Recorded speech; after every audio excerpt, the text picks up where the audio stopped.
with the help of a mass movement on the outside during the 40s, this was towards the end of the 40s, the death sentence was commuted, but it was commuted to life without possibility of parole. Mm-hmm. And to this date, the only way that Wesley Wells can ever get out of jail, the only way that he's going to avoid dying behind the walls of San Quentin or Soledad or some other prison in the state is if Ronald Reagan would grant him executive clemency. Of course, we know what Ronald Reagan is like, and we know that he's not about to make that kind of a gesture. Yet, I think that it's going to be extremely important for all of us to try to mount a campaign and force Reagan to let Wesley Wells out of prison. Ruchell Magee went through some trying times. He's been in now some 16 or 17 years, hasn't he? In his sentencing in Los Angeles, he, I think, has been in San Quentin now some 8 years. A very brilliant man, I must say. In many regards, he's certainly spoken out. Ruchell Magee will be, I guess, one who will find himself in similar circumstances, who has found himself in similar circumstances. I think, is a very, very beautiful man and is a kind of a symbol of what black people have been forced to experience in America. He was charged with a case of rape, and we know about all of the... That was in Louisiana, I think, as I recall. We know about all of our brothers who've gone to their death or who have spent large portions of their life in prison because they happened to look in the direction of a white woman.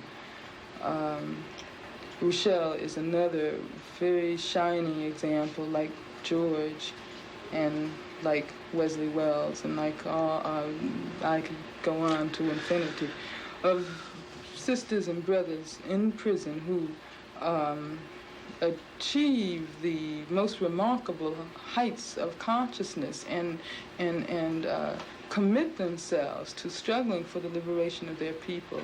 And because they do this, they are the ones on whom the repressive might of the prison system comes down so strongly.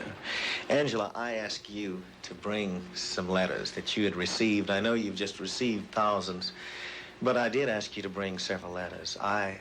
Could you read several of those letters for me at this time? Some are just very fascinating, but... Well, maybe I should just say as a preface that being in jail, and I've been in for about 15 months now, the thousands and thousands of letters that come from people all over the world expressing their solidarity with me and all other political prisoners has been a remarkable source of strength, and both not only for me, but also for the sisters with whom I come in contact, because I always let them know what's happening on the outside, how the struggle for our freedom is advancing. This letter, it's a really beautiful letter written by a very, very young child, apparently. And it says very simply, Dear Angela Davis, my name is Sarah. I wish that you were free. This is a picture of you when you will be free. Love, Sarah. And on the other side, there's a picture that she's drawn. Yeah. Is this Sarah you when you will be free? Well, she says it's a picture of me. You see the smile on my face. I guess that's supposed to be symbolic of freedom. Yeah. I get a lot of letters from very young children. This is something which is so very beautiful. A lot of people somehow have the feeling that the movement is collapsing.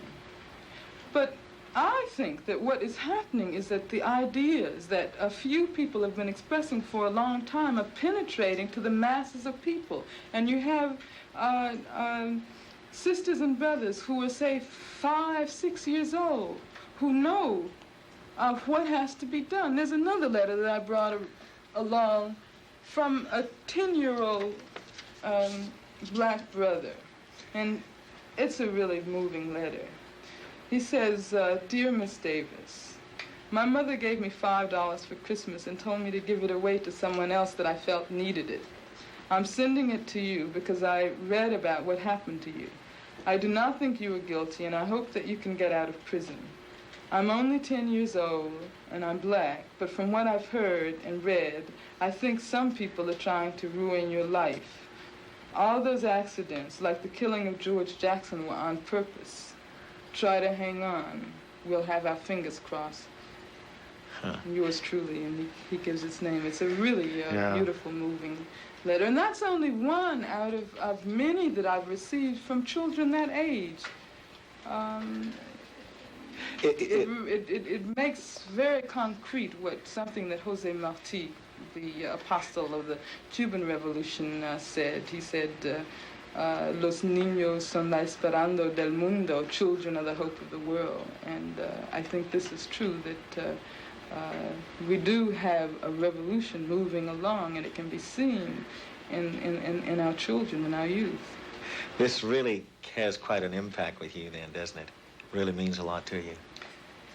Well, what it does is it completely eradicates this feeling of isolation and this feeling of separation that the prisons and jails are designed to create. And that's why it's so necessary for people on the outside to seek and find ways of expressing their solidarity with sisters and brothers in prison. If it's a letter, I receive thousands of letters from sisters and brothers in prison, and I've been trying to answer, if only with a few lines, all of the letters that I get from this side of the walls. Of course, that's just a very small gesture.